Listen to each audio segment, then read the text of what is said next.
let's take a look now at how to group objects. This is something that is very helpful.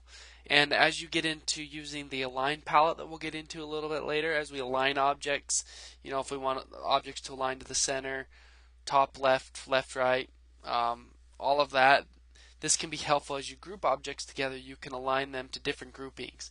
So grouping objects comes also in handy when you need to move 2 objects, 3 objects, 4 objects, up to as many objects as you want all at once. Let me show you how this is done. I have a circle and a square here.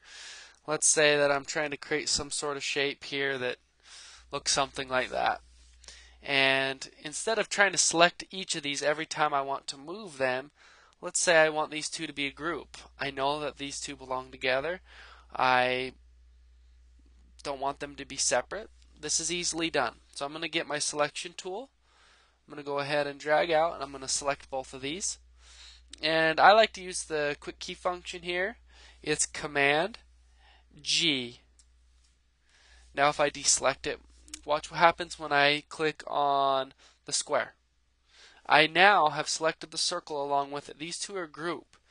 Think of these as kind of like your file manager. When you create a folder and you put files inside of a folder, if you move that folder somewhere, you move every single file that is inside that folder to a different location. And that's exactly what you're doing here. You're putting all these objects into a group, and when you move that group, they all move together.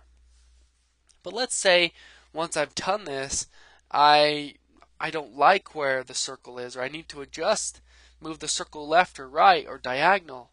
This is easily done, and the way I do this is I double click on the object, and if you look in the upper left hand corner, you get this banner that comes across that says group. That allows you to know that you are working now inside of that group. It's like your file manager again. You're inside that folder, and maybe you're manipulating files within the folder, but you're inside of that folder. Now you can name your groups. We can get to that a little bit later. I really don't do a lot of that, and I'm a pretty OCD organized guy, and I really don't name my groups, so I wouldn't really worry about it. But by double clicking, I'm now working inside of that group.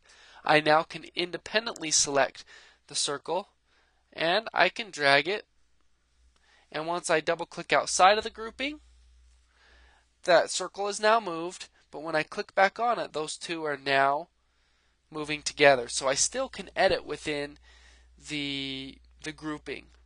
Now let's say that now I've worked and this group was great at first, but now I don't want these two to be grouped together anymore. Is this possible to do? You betcha. Let's go ahead and click on the objects, and I like to use the quick key function, and I think it's one that I use frequently enough that you should learn too. That's Command Shift G. Now when I click off of them, they are now working independently from one another. Now if you don't like quick key functions, the fastest way I can think to get to these, the grouping and ungroup, is to do a right click. So I've selected both the circle and the square.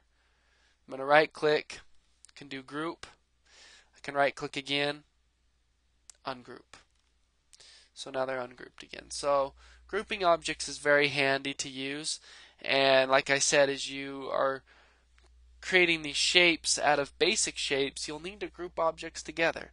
And as we start doing the line palette, you may want to align one group of objects to the top of a group of another objects, and those groupings you can adjust together. So play around with that. That's something that's really important and I use constantly. Very helpful tool within Adobe Illustrator.